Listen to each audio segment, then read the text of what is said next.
Hello there, my name is Martin Henley. This is the Effective Marketing YouTube channel. If you've spent a second here, you know I am on a mission to give you, through this channel, everything you need to be successful in your business. Now, as far as I'm aware, the only way for you to be successful in your business is to be more effective with your sales and marketing.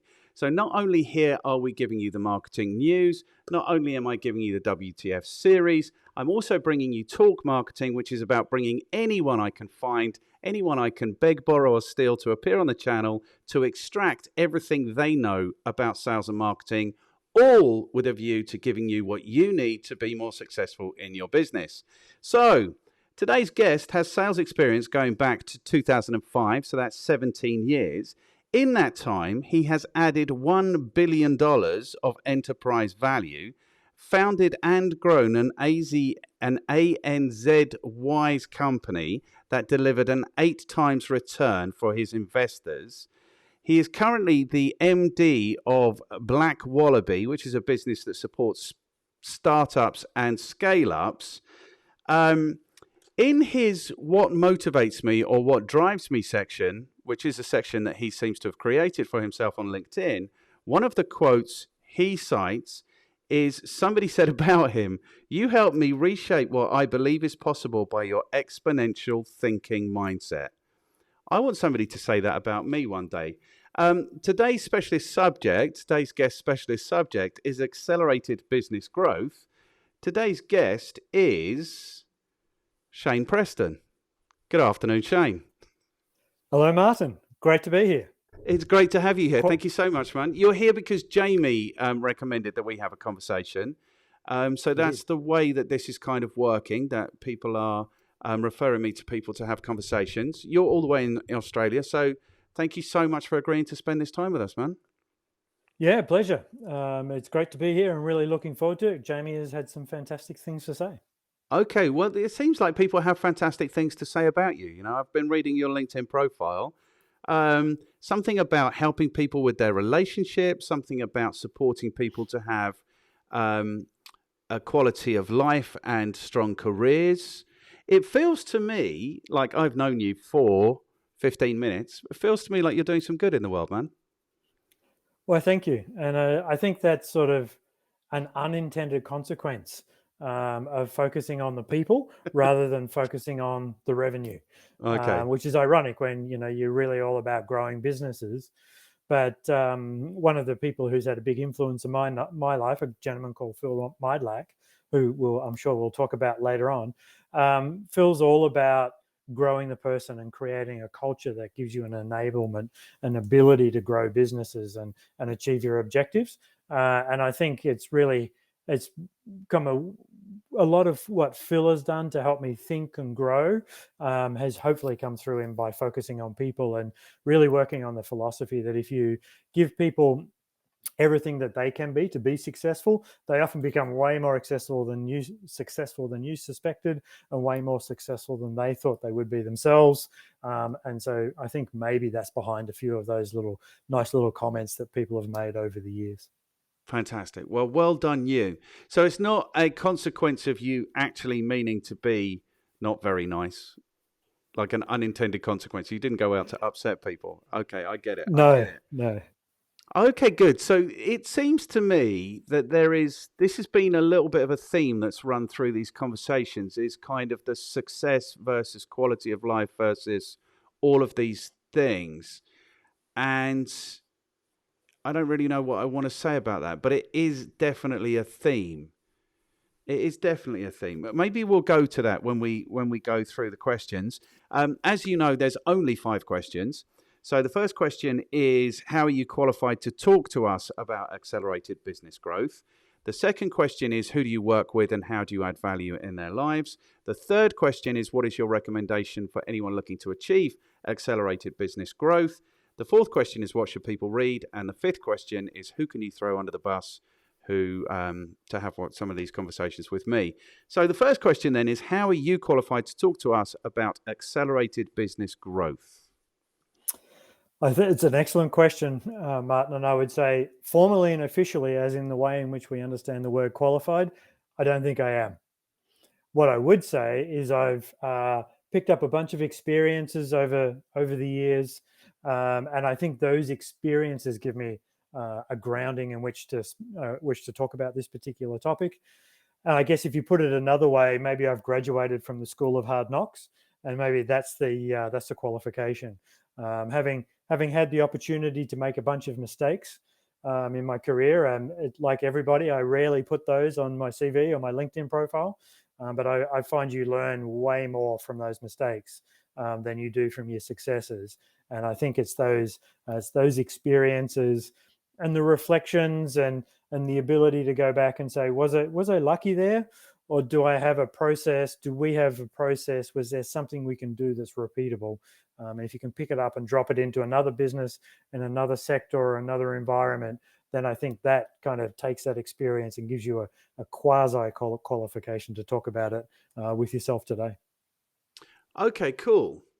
Do you see, because I've only got 5 questions, I can invest in them being good. You see, that's how come it's such a good question. I've only got 5. So what was the point? The point of that was people quite often say that I'm not really qualified, but everyone I'm talking to is doing this professionally, has been doing it professionally for a long time. So do people really care anymore about certificates? Because I've got some certificates, but they're not in any way, shape, or form relevant to anything I've achieved in my life outside, obviously, education. So do people care about certificates anymore, I wonder? I don't think so, not in this context. No. I think if you were, for example, about to change career and become a brain surgeon, I think people might be really quite interested in that piece of paper. But when it comes to business, if you think about it, I've got most of an MBA. I never finished it because I started my own business, and that was a much sharper learning curve than anything I could do theoretically. And people have asked me since I was lucky enough to exit that business, people have asked me, would you go back and finish the MBA? And in my perspective is, well, no, I think it served me really well to prepare me for that journey. And so I was already on the path when I was able to start that business, and have that success. That was the one where we managed to get an 8 times return for our investors. So I think when it comes to business, what's become, in my opinion, what's become more valid is snippets of learning. It's reading books, it's listening to podcasts, it's taking an attitude into every conversation that, you know what, there's something I'm going to be able to learn from this person, from this conversation. And that's, I'm sure, I know you're here to ask the questions, Martin, Yeah. but I'm sure that there'll be something that we collectively learn from this conversation. And I think if you've got that, the certificates early on in life, which could be, school or university or whatever it happens to be, what I believe they do is they set you up with the frameworks and the methodologies to become a lifelong learner if you look at it in that particular way. So, long answer to a short question, but I think that kind of covers it off with this topic around growing businesses. You can never stop investing in yourself. You can never stop investing in your teams and your people. But to your point, I think it's more an attitudinal thing than it is a piece of paper. Yeah, 100% think that. And I think especially kind of with marketing is different from sales. I don't know how where you sit in terms of sales and marketing. But for me, if you've put your time, your energy, and your money where your mouth is, and you've done it, and you've achieved it, and you've used that money to pay salaries and those things, delivered a return for your investors, that for me is a much more significant qualification than any MBA or marketing degree or those kinds of things. I think it's quite trendy to do that now, isn't it? Seth Godin is talking about that, and Gary Vaynerchuk are Mm-hmm. talking about kind of time at college being wasted. Okay, cool. So that takes us then really quickly, much more quickly than usual, to the second question, which is, who do you work with and how do you add value in their lives? So I suppose we're talking about the Black Wallaby thing now. You're talking about startups and scale ups. What does Yes. that look like? So for me, my career has been very dominated or influenced by tech. So a lot of software. I like companies that have what I guess is the buzzword these days of deep tech. not just another app that someone can spin up a competitive version on your mum's laptop or mum's kitchen, but something that requires a lot of R&D and that builds a moat for the business. That's the ideal for me. And so when I talk about startups and scale ups, it's really I love working with founders of businesses who come from the technical side and have got great ideas, have deep domain knowledge, understand their market, understand their customers. And the ideal sweet spot for me is when they've got good product market fit, might not be optimal, but there's good product market fit and they're starting to get customers love them and their churn metrics are great and all of those kind of things. But they're not seeing the growth of the business that they would anticipate when you've invested all of this knowledge and learning and you've built something and customers like it and they want to stay with you, but for some reason the business is not scaling and growing. And so that's really where I kind of like to focus my time and attention. You mentioned before, working here in Australia, lots of ocean around us. So I really like the challenge of taking an Australian business global or into international markets and exporting that IP to the world, because there's that assumption that often is incorrect that what works in your home market will automatically work in an international market. And it rarely is the case. You nearly always need to do some research, whether it's ethnographic or it's market research or it's product research, whatever it happens to be, to find what it is that's going to take that that idea or that hypothesis and accelerate it into great product market fit in international markets. And so that's kind of my sweet spot. I have 3 criteria of people I work with, which they need to be smart, nice, and committed. If they're that, then they're in my sweet spot. And I love working with people like that. So, across different industries, I've been lucky enough to start my career in manufacturing. I was also then lucky enough to get out of manufacturing and try big data and business intelligence for a little while. Got involved in some startups and some scale ups around video conferencing, what we're doing here now, and video streaming as well, when they were nascent. And then more recently, I've been involved in businesses in the prop tech space and also in a really niche industry that is a fantastic industry around aerial imagery, or what most people know as satellite content from your big players on your phones and those kind of things. So I guess the benefit there is, by talking about my who do I work with, is actually across markets. And the approach that I've taken over the years does apply to different sectors and different industries in the market.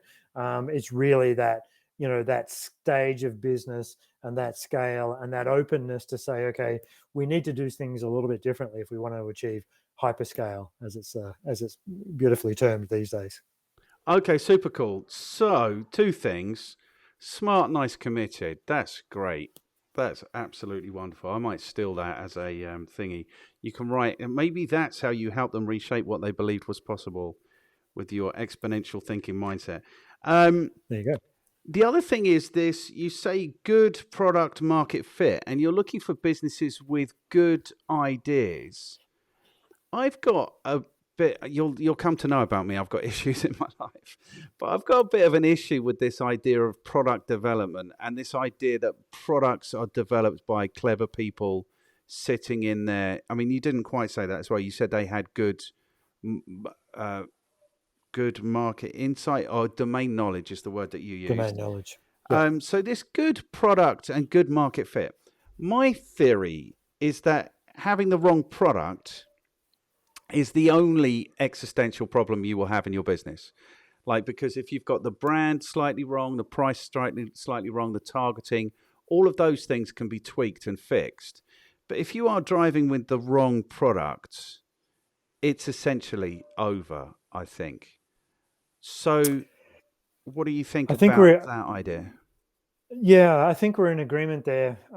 To turn a phrase from the owner of the first business that I've worked in, I think we're almost in violent agreement, Okay. because it doesn't matter if you've got the wrong product. Um, all of this expertise are in the world around sales and marketing and revenue and customer success. and all those other aspects that come together to make a growing company, none of that's going to help because customers will leave you, right? So you may get an uptick in your revenues, you may win some new customers, but they're like, no, this doesn't work like we expected it would, doesn't solve our problem, doesn't fix the problem statement, whatever, however you want to articulate it. But if you do have that, but people don't know about it, one of my favorite expressions is secrets don't sell. And that, I think, is where marketing has a huge role to play in a business, and being able to extend on that and say, okay, telling people about what you do is part of it, but you have to be hyper relevant to the person. And to the person, often that's an individual. That individual could be in a group of people that often, term personas, or, a problem, what's the jobs to be solved, they're doing a job. But you're talking to a person who's resonating with, for example, in a past role, we sold to operations manager. So we created a persona in the business that was operations manager Ollie.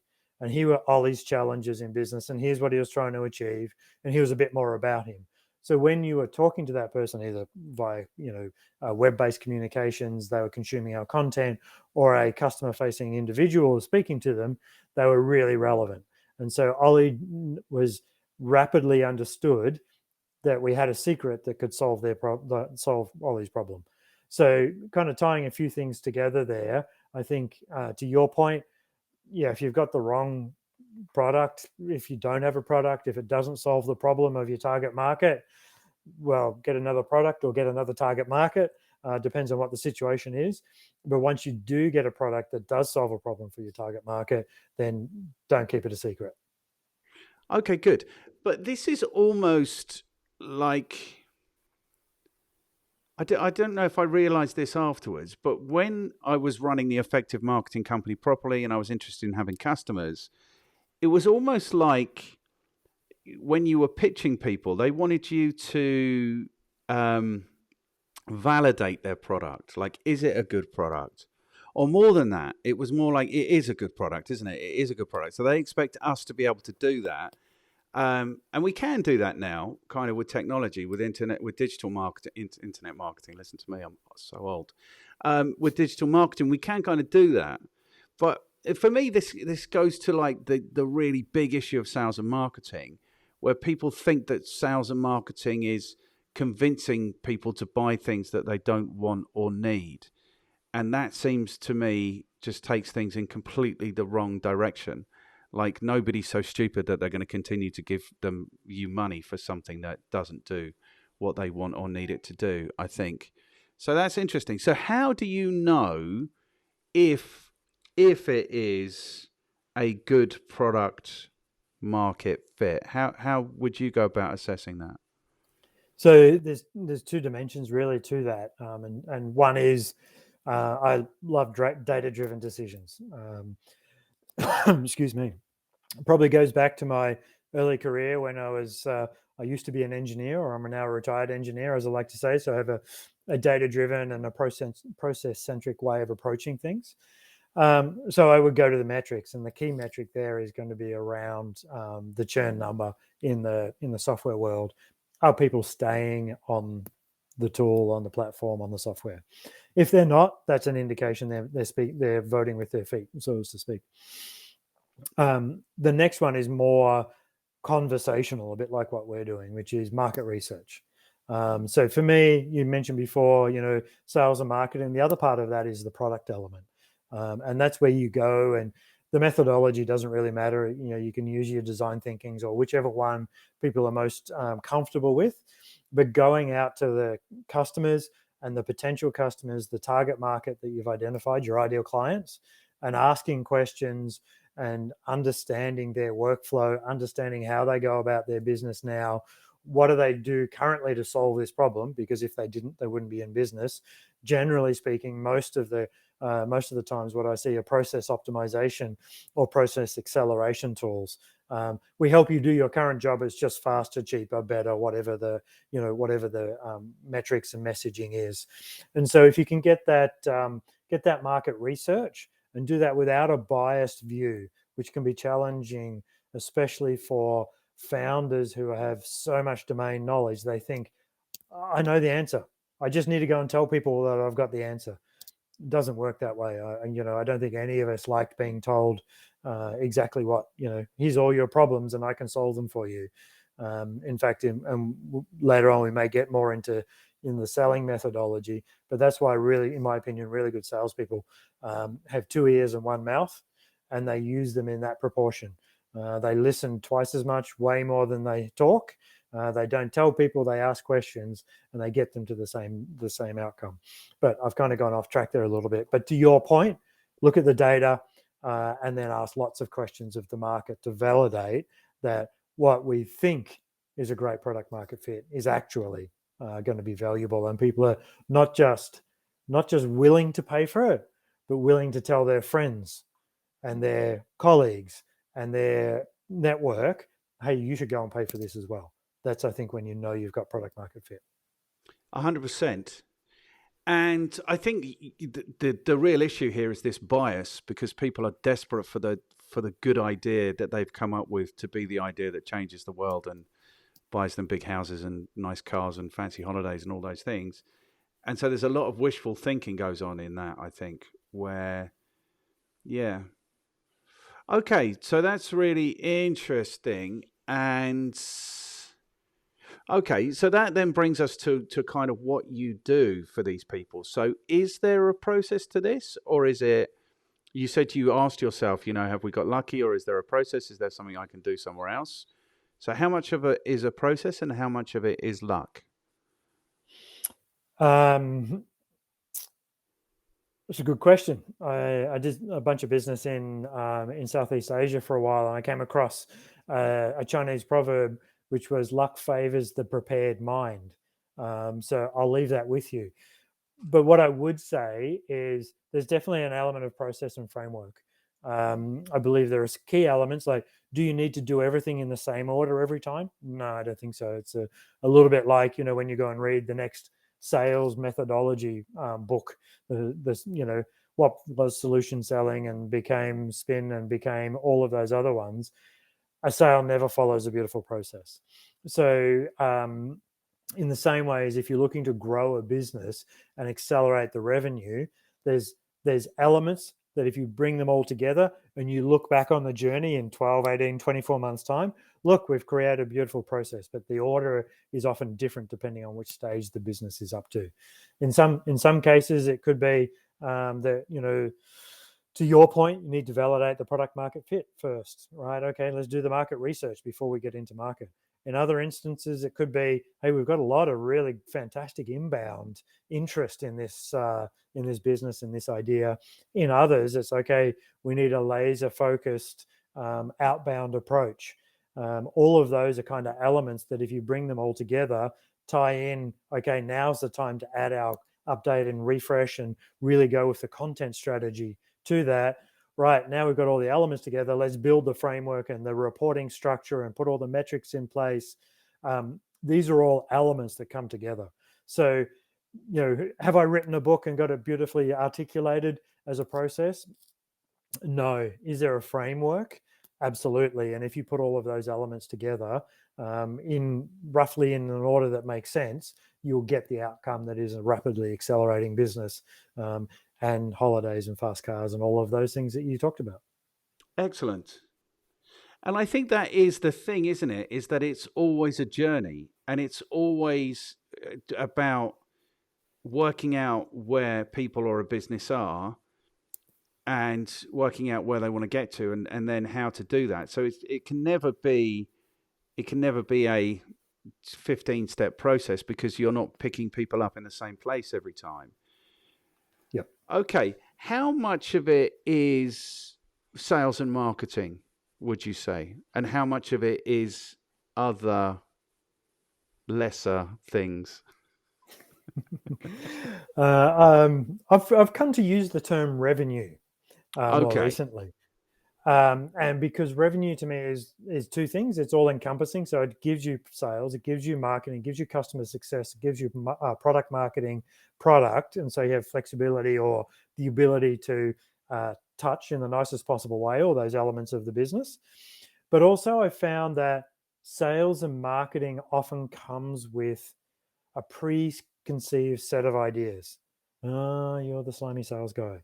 Oh, you're the smooth marketing person. Whereas I think if it could be just semantics, but if it works, then great. But it's my approach is mainly around revenue and looking at it holistically. And the key part of that is aligning everybody in that revenue journey behind a single metric, which nearly always is a dollar sign. But what it does mean is, okay, if we're going to go and conduct this market research or push out this piece of content or run a new campaign to give us some more inbound leads or make a bunch more phone calls or do a bunch of demos and webinars, how does that piece of activity tie in with our goal, which has usually got a dollar sign behind it? And so what that does is, I'm not sure if you've ever heard, Martin, but occasionally sales and marketing don't see eye to eye, and sales and customer success. But if you align everyone behind the one metric and you're all working towards the one goal, it breaks down a bunch of those barriers and creates a much more streamlined approach. And that's another reason why I use the term revenue rather than sales and marketing. But if I was to answer your question directly, the vast majority is sales and marketing. Yeah, because I don't know if I'm right, because obviously I'm coming from my corner, which has always been sales and marketing. Um, but it sounds like we're agreeing because, I mean, my theory is like my definition of marketing is I need to be careful. It's either, let's say it's attracting, winning, and keeping customers profitably. But that for me is what businesses should be doing. I've got a question for you about that. Um, and then the other thing is that people don't want to be doing sales and marketing. You know, they would rather be cleaning the toilets than speaking to customers or picking up the phone or answering objections and stuff. So it does seem to me that this is the biggest problem. Like the other issues, I don't know, HR, accounting, finance, these things, there seem to be much more structured solutions to those issues, or those issues are much less issues because the solutions are much more self-evident. I'm not really making a huge amount of sense. I'm making sense to myself. So if you've got an accounting issue, then you know to go and get an accountant. Whereas if you've got a marketing issue and a sales issue, just facing up to that, deciding that you want to do that, and then going and finding the same resource. I don't know how it is in Australia, but in the UK, it's a bit of a disaster. They reckon the average digital marketing customer relationship in London is 3 months now. So, so it feels to me, even when you have woken up to the fact that you've got this issue and that there's a solution, then it's still not over because, finding the right suppliers is really difficult. What was the question in that? The question in that is, I think I was just affirming what you were saying. I think there was something there about it. Really, your definition of marketing and winning. Let me see if I can winning something and attracting, winning, and retaining, keeping customers profitably. A gentleman I worked for really early in my career, Paul Gans, who's no longer with us now, used to say, "There's almost no problem in business you can't fix with more revenue." Yes. And I think we're again affirming each other because now there's quality of revenue and there's all those ethical issues, but let's just stay with good ethical behavior for a second. If you can accelerate your revenue, it gives you many, many more options in your business. So I think there are a lot, and I see a lot especially in the startup world, of good ideas, great products sometimes, but they don't always make great businesses. So I think you need both, but in the day and the age of hackathons and venture capital and second time founders and pre-revenue valuations of multi-millions of dollars and those kind of things, I think sometimes the sales and marketing piece, of course the other thing, product-led growth, really valid, but the sales and marketing piece is something that really, to your point, is not always easy. And if you haven't studied it, if you haven't worked at it, if you haven't invested in it, then you're going to believe the first salesperson or the first marketeer that comes along. Because if salespeople can sell one thing, it's themselves. If marketeers can market one thing, it's themselves. So in being able to get past that and make sure you've got a good fit for where you are in a business, I think That's one of the lessons that I've learned more than once. Some would say I'm a slow learner, but that's one of the lessons I've learned along the way about getting the right fit to help you in that part of the business. Okay, good. So I think you're right. They believe the first marketer that comes along, and then by the time 10 have come along, they'll never believe a marketer ever again. That seems to be kind of the issue. Right. So then my definition, business is attracting, winning, keeping customers profitably. How much of that is still the case, especially in your world where everyone's talking about pre-seed startup, seed startup, this investments, all of these things? How much of it, in your experience, is about getting investment and keeping that ball rolling, and how much of it is about doing the what we might traditionally think, having customers, satisfying their needs, making profits? It depends on your horizon. If you're looking to just the next capital raise, that is 12 months, 6 to 18 months, 12 months away, then you can kind of focus on raising the next round, and you can hype your metrics around your traction metrics. Look how many free downloads we've got. We hope we'll convert X% of those to paying customers. The total addressable market is this large. That will get you started. But at some point, you're going to need to be able to turn all of that kind of early visibility, all of that traction into revenue and ultimately into profits. In my world, of course, the profit comes later. There's a whole notion of you grow fast, you burn money, you raise more money, you grow faster, you get a higher valuation, you get on that cycle and away you go. But ultimately, you need to get to the point where you turn a profit one way or another. And I think to your point, the fundamentals, there have been some really high profile examples in the globally about tech companies that have just got crazy valuations that could never be supported, and ultimately they came down.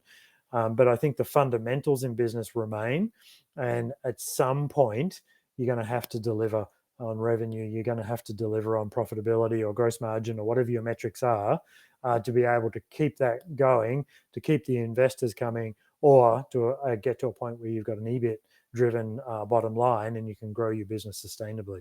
So to me, I think it's crucial. You can start early with lots of leading indicators and leading metrics, but ultimately you need to be able to transition to the self-sustaining business, self-sustaining either profitably or self-sustaining either to the ability to continually raise revenue, raise capital on reasonable valuations. Okay. And so what was the question I had there? The question I had there was, so for a period of time, I don't know if this goes on. I mean, attitudes to tech have changed, I think, quite dramatically in the last 3-4 years. Whereas, like, the huge tech companies were the bastions of goodness in the world, and we all adored Apple and Google and Facebook and all of these things. And I think, where are we now? 2022. I think maybe 2016, 2017, that started to change. And I feel like it's changed quite dramatically. Before that, there was a period of time where it would often be reported this company has sold for X billions and it's never turned a profit, and that kind of thing. Was that a phase that the industry went through, or is that still going on now? I mean, there must be people who are in business with a view to getting bought out by one of these monolithic corporations at some point. It's not just some people, it would be the majority. Most founders, if you talk to them and you're involved in the conversation around venture capital or seed funding or whatever stage they're up to, one of the questions that comes out very early on is, what's your exit strategy? And the exit strategy is nearly always trade sale or IPO. I can't remember the last time I had a founder say, actually, my exit strategy is to pass it on to my kids and so I can retire to the board. Or the exit strategy is to get to the point where we're turning a profit and we can become a dividend-driven company. I can't remember the last time in the tech world that I heard that kind of perspective. It's always trade sale or IPO. Okay, good. So are these businesses, sorry, this is getting a bit challenging. I've got issues with these tech companies as well. Are these businesses actually delivering value in the world, is what I'm interested to know. Like, are they turning a profit for themselves? And are they, Yeah, are they adding value to the world? I wonder. So I think we're getting a little deep here, Martin. I'm really enjoying this. And so the beauty of being able to play in the over 18s team, as I do now, is I go back. You know, my own startup was a EBIT driven. It was before the cloud was a thing. Clouds used to go past in the sky in those days. But if you look, I think there's a couple of different ways to look at it. One would be, if there wasn't some kind of intrinsic value, people wouldn't buy the offering or pay for the offering. There's another way, which is, if the product's free, you're the product, you, the individual consumer, not. And the third way is, I think, where the tide turned for some of those big names, what were traditionally known as the FANG stocks, is they got so large, they were influencing Western culture or global culture. And I think that was where that tide started to turn a little bit there. So I don't know if that answers your question on three different kind of fronts there. It kind of does. I suppose if they're going to float, so if it's IPO, okay, no, so we're not turning back. We're going to continue into deeper water. How much of this, because it's speculation, isn't it? Then, so how much of this is just speculation? You know, this will, aside from whatever value they might deliver, whatever customers they might have, whatever. So the takeover thing is about limiting threats, isn't it? So it's like Facebook bought WhatsApp because they wanted the messaging platform, maybe, but they also didn't want to be challenged by WhatsApp. And I don't, so there's that kind of element. So there is this argument that they can't fail any longer because as soon as anything comes along that looks anything like competitive, they will just buy it up for billions of dollars. So that explains some of the takeovers. So there doesn't necessarily need to be a really strong value proposition or value delivery in that situation. For the IPO, that's a different level of marketing. That's, can we convince investors that this is a good thing? Yeah, so I don't know. I mean, I'm just interested in that because it seems to me like so much of marketing now is kind of distracted by digital currencies and NFTs and absolute nonsense that it is just the story. Do you know what I mean? It's just whether the story that the marketing have produced is believable or not to convince enough people to come and get it, or even just like airtime or awareness, like Dogecoin. So Elon Musk talks about it, so everyone knows about it, so everyone buys it, so it's successful. I mean, I don't even know where I'm going with this. Well, I suppose what I'm asking is how much of this is nonsense, and how much, and does it matter to you or not? So I think probably one thing I didn't mention before is, so with my beginning in my career in manufacturing, and prior to that, growing up in a little country town in the middle of nowhere with about 3,000 people in it, I've always gravitated to pragmatic business opportunities or businesses. And so manufacturing would be the classic example of that. What we're doing here, getting involved in video conferencing before Zoom came along, getting involved in video streaming in the early days of that and of that medium, and then more recently in the aerial imagery company. What that value proposition really was is, we allow you to do a remote inspection from your desktop. So you could be someone who needs to go on site to a particular part of the urban environment and do something. You're installing solar panels, laying pavers, building a house, many, many, many use cases. But you're dealing with people who have a pragmatic business problem to be solved. So I tend to gravitate to those. Maybe it's just my personality. Maybe it's the way in which I kind of started my career.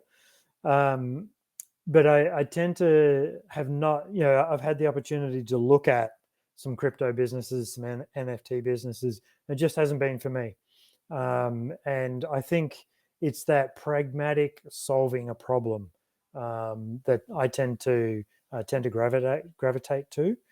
Now, will a pragmatic problem solving solid business achieve a many billion-dollar IPO? I don't know. You'd need to be in a pretty big market and have some really good revenue metrics and some good profitability metrics to do that. But I think there's probably a wide spectrum of people spinning up an app. When the App Store first came out, everybody wanted to create an app and have it on the App Store and get $5 or $2 for every click. I think the modern day version of that is what you've just been talking about in terms of, the metaverse, NFTs. There's a lot of money floating around in that space. But is it faddish? Is it really solving a pragmatic problem? I guess the time will tell with that one. And I think I know your perspective on that. Yeah, I think I'm pretty transparent on my perspective. My perspective is, I think now in 2022, it's time we just started taking a firmer grip on reality. Do you know what I mean? This the crypto thing, the marketing around crypto has been so good. It's just insane because there'll Yeah. be like a tremendous crash, like it will go down 30%. I know people are really invested in this, and you'll say to them, are you okay? Because you're concerned about them. Oh yeah, it's great. It means it's going to come back again. Do you know what I mean? It's like this is Yeah. like almost exactly the opposite reaction to whatever you expect if you're investing in a market. So I think it's been phenomenal, but I honestly think it might be a really good time for humanity to sit down and get a good grasp on reality. That's where I kind of think we are on lots of levels and in lots of issues. Okay, good. So the question now needs to be then, what are the elements of this framework? Because we're not just talking about business growth. Have we finished with the growth thing? Is growth and success? I know you have much more positive attitudes in Australia, but they've kind of become dirty words, have they? Have they? Or No, I don't think so. no? I think people are still, very motivated by growth and success, and I don't think I've necessarily become dirty words. Okay, good. So you nipped that in the bud, so that's fine. We don't have to Yeah, talk about yeah, that anymore. Okay, then good. So the question then is, I also don't think I think there's been too much growth for growth's sake. Do you know what I mean? I think there needs to be some yeah, responsibility. But I also, being successful, I mean, being English, it's really tricky because you can't be seen to be trying to be successful because that's very gauche. Don't be seen to be trying. And the thing is, it's quite hard to be successful without being seen to be trying. So, it's quite difficult. And then when you are successful, then you're just an idiot, obviously, because that's also gauche to be successful. So maybe it's an English thing. So what are the elements of this framework? Like what if, because we're talking about accelerated business growth. So not just business growth, but accelerated. So what does accelerated look like? And what are the elements that bring that about? yeah. So you can probably boil that down to two things. One we touched on before, which is aligning everyone in the business, ideally, but definitely in the revenue teams, in behind one single metric. And if you're doing that, then that stops the dialogue that is, typical in sales and marketing. We need more leads. Well, you don't follow up the leads we send you. The leads are no good. The classic round and around and around. And Yeah. so if everyone's kind of aligned behind a single metric, then it doesn't matter whether we need more leads or the leads are no good. Are they converting to sales? And it elevates the conversation, which brings us to the second part, which is primarily around, and I think I touched on this before, the relevance, being hyper relevant to your audience. It surprises me continuously. You go into a business that's been operating for, sometimes I had a case recently, a 20 plus year business. They couldn't tell me what their ideal client profile was. And we worked through that and we developed some ICPs. And then we said, okay, well, you do realize that you deal with more than one type of person, more than one role in this business. They're all personas. So you're not going to talk to Emma, the executive, in the same way as you're talking to Tommy, the technical person. They've got different problems they're trying to solve. They've got different career ambitions, different life ambitions. So whenever you're putting out any content that they may consume, whenever you're sending them content, whenever you're talking to them, you've got to be so relevant. And so that hyper relevance piece, actually, I saw an article a study that Gartner did in 2019, which makes it positively ancient now, that said that there are between, I think it was 8 and 13 stakeholders in any B2B buying decision, and that collective made a consensus decision. So unless you're talking to multiple stakeholders and you're influencing that buying circle or that buying group or whatever you call it, you're just not going to get cut through. You're just not going to get conversion to customer. And so that hyper relevance is really important. So if you're tracking everything to behind one metric, you've got a framework that says, okay, we've defined our customer journey. I said only 2 things, right? I think I'm up to 3 or 4 now. But Okay. if you get that, the customer journey, if you define that, if you're measuring that as you come through each of the stages, again, however you define them, it gives you the ability to go, there's where we're not as relevant in our messaging to that particular persona. We need to find out why. Let's go and talk to them. Let's understand them. Let's tighten up our messaging. Let's tighten up our content. Let's tighten up what we're going to say so that we can convert through the funnel much more effectively and get more customers. And so once you put all that in place, then there's heaps of technology and automation out there that can help you do it at scale. But I'm a firm believer that the technology comes later. Once you've got it all sorted and you've been tracking things in spreadsheets if you have to, you've got, doing a lot of manual checks to make sure that you're really understanding your process and your customer journey and where things are working and where things aren't working, where they're converting well, where they're not converting well, where your messaging is resonating, where it's not resonating. And then once you've got that model set up, then you can automate it with technology. But it's those elements, those key elements around being hyper relevant at every stage in the customer journey for every persona and every ideal client profile, and then measuring everything, tracking it all behind one metric. So all your leading indicators lead up to that one metric that you've got. Sounds easy, right? It sounds kind of stressful to me, to be honest. I'm not. I've no desire to be hugely successful anymore. I haven't got the energy for that. No, but I mean, I do, but in a different way. It's cool. So it sounds to me then like if those are the key elements, that this is marketing that you're doing, like really audience identification, specific touch points, these kinds Yeah. of things. It's so the kinds of businesses that you work with, are they selling into corporations? Are they selling into small businesses? Are they, what Well, does their yeah. market look like typically? So for me, it's always been B2B or B2G. I haven't done anything in the consumer world. So it's from small businesses to Fortune 500s, if we still use that terminology, in every tier of government has been my experience. And I think this approach or this methodology tailored to each segment, I think the key piece there is to be relevant. Don't talk to a small business who's calling you on his mobile phone while he's driving between jobs in the same way as you would talk to a mid-level manager in a government municipality or an executive in a Fortune 500. You need to tailor. That could be a difference in the way in which you look at your ICPs, but the same approach, the same methodology, the same framework applies across all of those.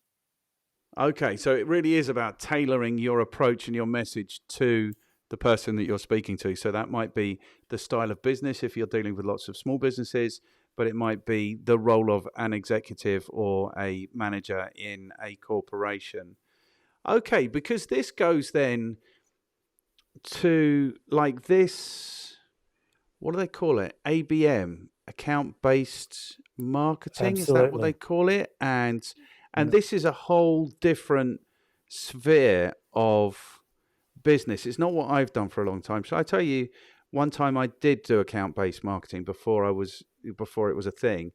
About 20 years ago, I was selling solutions into banks and Mhm. insurance companies in South Africa. And I managed to sit my guy down and I said to him, like, I need you to give me like a organizational map. Like, who do I need to know? What do I need to know? Like all of these things. And the amazing thing was that he sat down and he did it.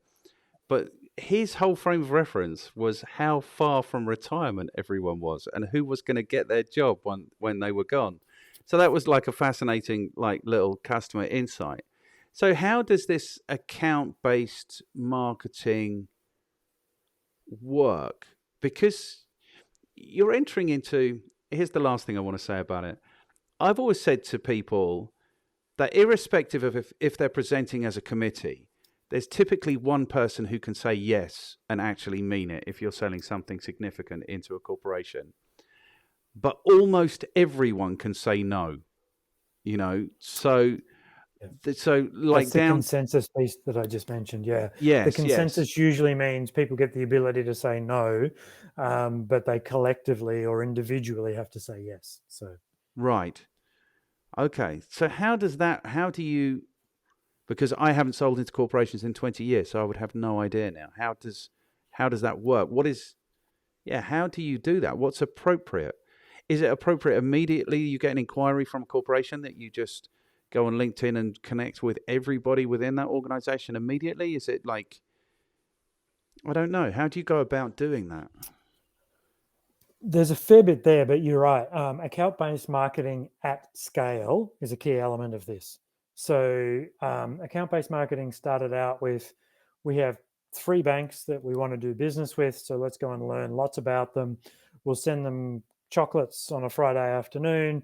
We'll do out of home advertising. We'll, in the lift or their elevator. I can't remember what our good friends in England say. Lift, I think. In the lift, We we'll say display our lift. Yep. ads. Yep.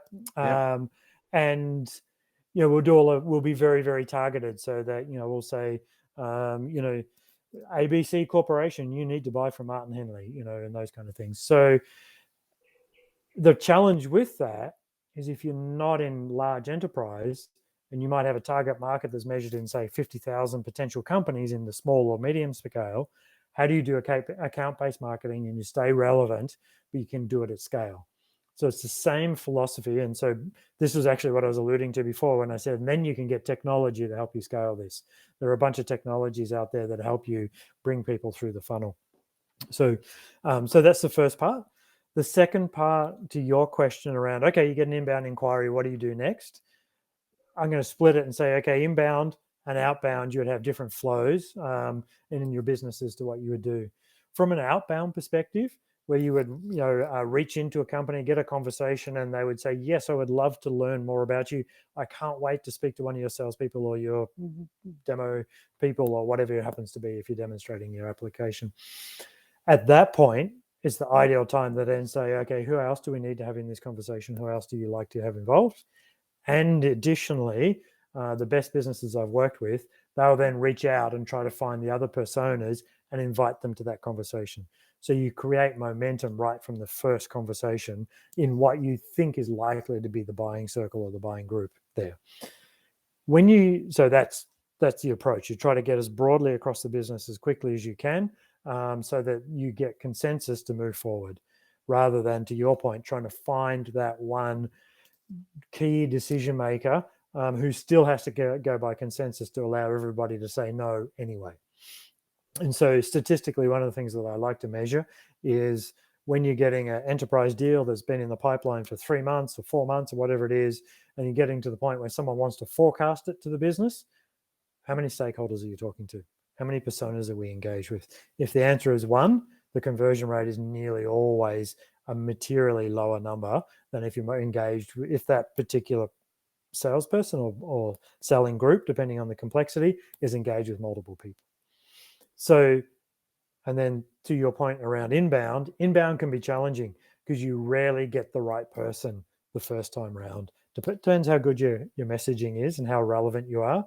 But often you'll then need to find a way to get to more personas in that business, because as humans, I had the idea. I came to you and asked for your information. What are you doing asking to talk to my boss or my colleague or my manager or my whomever?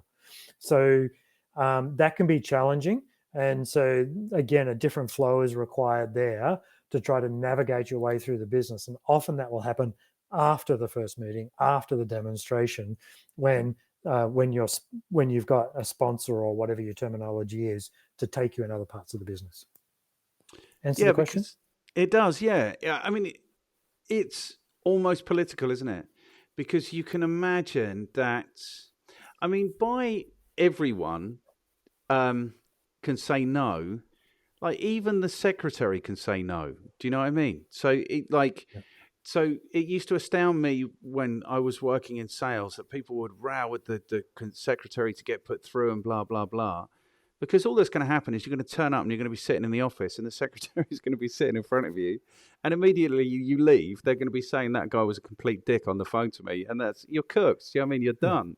So, but it is political, and I suppose it's about how creepy it feels, so I would say most often if a department will get a junior to phone up and research like the 10 different options, so then you are starting on the lowest rung, and then you have to get up, and like they say, shit flows down much better than it flows up, and so you're going against the tide then. um what was the point I wanted to make about that? The point I wanted to make about that was there's a bit of a theme also on this channel where some people are 100% religiously, fanatically don't do outbound. And some people are religiously, fanatically, you have to do outbound. And I'm confused now. I don't know. I really don't know anymore. So let me clear it up for you. The answer is yes, To do them both. both. Yeah. Yeah. But both are a skill and a craft. And I actually very, very recently had a conversation about the fact that because they're a skill and a craft and they take expertise and they take knowledge, separate them. Don't have the same, if you can get scale. Of course, in very small business, you can't do this. But if you separate them and say, okay, we're going to become really, really good at inbound and we're going to become really, really, really good at outbound, you will occasionally come across a five-legged unicorn who can do both unbelievably well. But most people will naturally gravitate to one or the other. So I think the answer is absolutely yes. Yeah. So I think this is almost. The thing is, the benefit of outbound is you go after, if you've got any sense, you go after precisely the person you want to sell to. And the benefit of inbound is they're clearly motivated buyers. They're doing something about Yeah. resolving this issue. So yeah, but I think both clearly works. I used to do this thing when I started my business. It was essentially sales consultancy, and I'd just be asking people all the time, "Who's driving this bus?" They loved it. It would be like it was about take control of this thing. Do you know what I mean? Yeah. So I would have been a huge exponent of outbound at that time. But yeah, I think you're right. I think in 2022, no one's sitting on a problem. No one's hoping that somebody's going to cold call them and say, "Look, I've got a solution to this problem." If they've got a problem, they are typically looking into getting it resolved. I think is the situation now. I'm pretty sure in that Gartner research I mentioned before as well, from 2019, that I think they established at that stage that about 68% of the buying journey was complete before someone reached out to have a conversation with a salesperson or a seller or a marketeer. And so if you think about it, the three classic labels of, let me get this right, awareness, education, selection, they're way down that journey of, I think I know what I want by the time they reach out to you. So the skill Yeah, there from inbound is to spin them around to, let me help you understand what you really truly want, because human nature isn't, I've got a problem, I'm going to ask you about it. Human nature is, I've got a problem. That's the solution. I'm going to ask you about the solution that I think I need. And so the key, I think, when it comes to inbound, is to be able to turn people around to the solution that one, you believe they actually have, but two, meets the offering you're offering. Whereas an outbound, and so I started my career, enormous fan of outbound, but very high volume calling with very low research in between. Now, we were targeting the same ICP and the same persona, so you could roll from one conversation to another very quickly. It was a very similar kind of conversation. But as time's gone by, I've realized that it annoys me to no end when I get an email or very occasionally, because it doesn't happen often these days, a phone call that's cold and they have done no research. They don't know who I am, what my problem is. They're just pitching product at me. And so I'm now much, much more of a believer in research the person, research the company, match it to the messaging that the company is carefully crafted, and then reach out. The conversion rates are way higher. And as a consequence of that, they're much more likely to invite other people into the conversation, into the meeting, into the demonstration, because you are super relevant to that busy person. Yeah. And so they're much more open to that. So, Yeah, 100%. I agree with that. I mean, I was a 120 call a day merchant when I started selling. I was selling advertising, and I was adamant that I would only do my research on the phone. We didn't have websites then or any of those things. It's like, I do my research on the phone is what I do. And I used to thoroughly enjoy it. But I think where we're probably going to is, I was a very, you might say I was an interrogative salesperson. I wasn't pitching product. So what I was saying is I was a 120 call a day merchant when I started off in sales and marketing.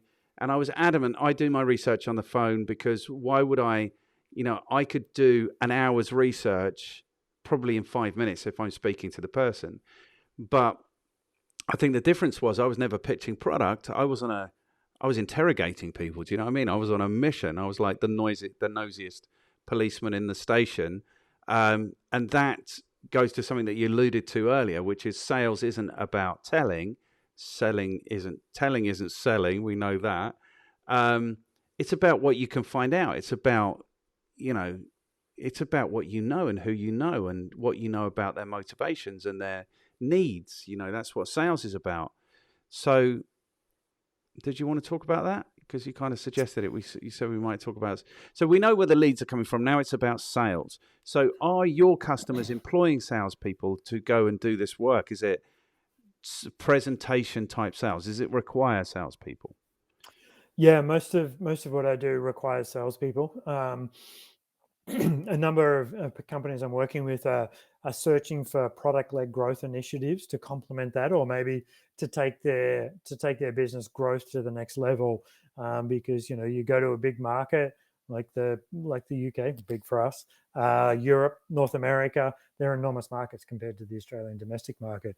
So if you need a team of 20 people to sell a market in Australia, by the time you go global, there's thousands of people. So if you can get some acceleration through product-led growth, there's a real trend towards that over the last year or two. But to your point, yes, most of these solutions are enterprise type selling. You need salespeople. You need someone there to help get people's attention, attract, but also to definitely to win that business. And so there's a process there around the awareness, the education piece. But to your point, it's uncovering what's important to the business, but more importantly, what's important to the person. Sometimes you've got someone on the other end of the phone who is ambitious, and so you need to turn them into a hero. What can they do to help the business and accelerate their career? That could be the motivation for them. In other businesses, it could be more pragmatic. I'm just out of time. I need to get home and see my kids before they go to bed. I can't be in the office the whole time. Anything you can do that gives me more time back in my day, I'm interested in. And then, depending on the size of the business, there's often a metric of revenue running through that. Actually, what I find is a lot of salespeople gravitate to return on investment. I can save you cost. My perspective is actually, if you can find someone in the business who wants to grow their business and make more sales, you're much more likely to get your offering in there if you can tie it to a top line growth.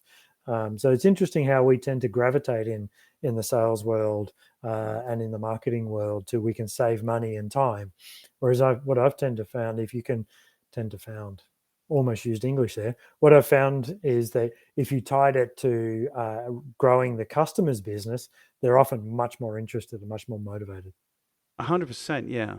So it's a difference, isn't it? So I talk to people about negatively and positively motivated people, but it's about the motivation of the person you're selling to. So if you're selling security or IT or any of these things, they're likely to be much more negatively motivated. They don't want the hassle, they don't want the risk.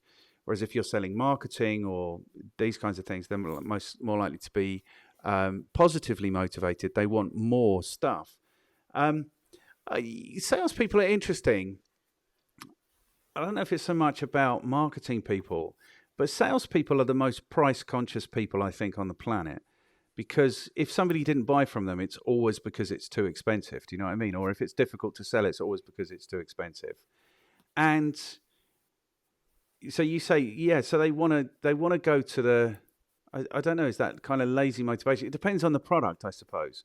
But it is interesting to me that salespeople are so focused on money all the time. It seems to me that there's contradictions in there that don't really serve the role, you know? Yeah, salespeople are interesting. Let's go with that. Yeah, I agree. And I don't know. Maybe my interest in human nature has gravitated me to really interesting characters that tend to gravitate into a sales career. Um, I know absolute nutcases. I've met absolutely mental people in my sales career. Like, Never happened to me ever. No. no, Yeah, yeah. There's been some amazing stories, but I think it's what drives a salesperson to, on one hand, be completely exposed every month, every quarter, every year.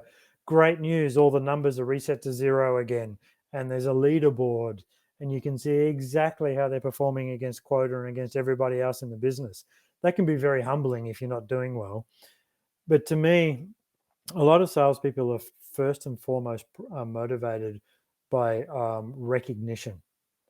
Many of them measure that recognition by their ability to either look in their bank account or their ability to display their bank account to others. But it's interesting in that there's been the odd exception to that who are just purely motivated by money. But for me, I think most of them are motivated by recognition, and they're motivated to prove to themselves first and foremost that they can do this. They can start from zero every quarter. They can go out there and they can take whatever the offering is and they convince people to take money from their pocket into this pocket. And as part of that, they tend to point elsewhere when things don't go wrong. It was too expensive. The demo wasn't good. The customer bought our competition. The competition lied. Whatever it is. But to me, that's usually a defense mechanism that isn't even aware. Getting a little deep here. We're almost going to get back into crypto world here in a second. But it's almost a defense mechanism where it's the opposite side of that drive that gets salespeople out there to go searching for the no's, because once they get through all the no, they know they'll get a yes, and all those other analogies that I'm sure you've covered on the show. yeah, we've spoken a lot about this. I mean, it's just a crazy thing. Sales is just a crazy thing. I really like it. I think it's the best job in the world. I really do. But it depends entirely on your attitude to it. I think sales is just about making friends, making it easy for people to buy stuff. But other people don't. People don't have that approach to sales. I think it makes it really hard. Okay, we've gone for an hour and 9 minutes already. So I think we've got through most of the questions. We know that you are qualified to talk to us about accelerated business growth. So thank you for that. We've got a really good sense of what you do, which I suppose would be your recommendation. Is there like an abridged recommendation for anyone who's thinking, I want accelerated business growth? So I'd say if I abridge it, it'd be two things. It'd be become hyper relevant to your ideal client and measure your success, measure your metrics, track them maniacally. If you do those two things, it'll point to what you need to do next. Okay. And the only caveat there is you need to try and remove as much bias and wishful thinking as possible when you're tracking these things. Yeah. 100%. That sounds like great advice to me. Okay, good. So there's only two questions remaining. What do you recommend people read? So the short answer is almost everything that they can lay their hands on. But if you want me a particular title, I'm a huge believer in rereading and rereading "Good to Great" by Jim Collins. It's actually more business than it is sales and marketing. But for me, I think if your definition of marketing is really the definition of business.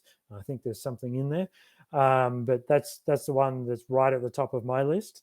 And I think it doesn't really matter what you read and in what order, as long as you. I'm going to modify good old Glenn Ross here. ABC. In my world, you should always be curious. So I Yes. think the key is making sure that you're continually learning. So yeah, lots of text out there. Not all is going to resonate, and that's okay. You'll find things that resonate because, as we talked about before, if you've got a framework or a methodology, every business is different, so you have to apply it in a slightly different way. Same, I think, it comes to self-learning. Some content is going to resonate with you more quickly than others, or at different times in your career than other content will. 100%. And maybe something will just be relevant much later because, and you'll already have the knowledge. Have you read Drive by Daniel Pink? I have not. I have had it recommended to me, but it's on the list. Yeah, it's a really good book. And he talks about it's about motivation. And I don't know how many there are, I can't remember, but he talks about recognition like you do. Mastery is another thing that really motivates people, the sense that they're getting better at things. So I think you should put that on your to read soon list. You would really enjoy that, I think. Okay, good. Yeah, will So, do. last question. Who are you going to throw under the bus? Who do Yeah, so you I'm going to give know? you 3 names. One we mentioned before, Phil Mydlack. I haven't told him, so I'll let him know. But I've also got for you Kobe Simmet and Marcus Crowe. Both of them are keen to talk to you and really like the way in which you approach the show. Okay, fantastic. Excellent. So, might you be able to sort out like a little LinkedIn kind of introduction? I'm sure we can manage that. Yep. You're an absolute legend. Thank you so much. So, it was Kobe Simmet, Simmat. Sinnat and Phil Mydlack, Mydlach. Lach. Okay, fantastic. Excellent. I've thoroughly enjoyed this conversation. Thank you so much, Shane. Likewise, appreciate the invitation and appreciate the time. Thanks, Martin. Okay, super cool. So we'll say the pretend goodbye now for anyone who might be watching, and then I'll stop recording, and then we'll say goodbye like normal human beings, if that's cool. Cool. Thank you so much for your time, man. I appreciate it. Thank you as well. Thanks, Martin.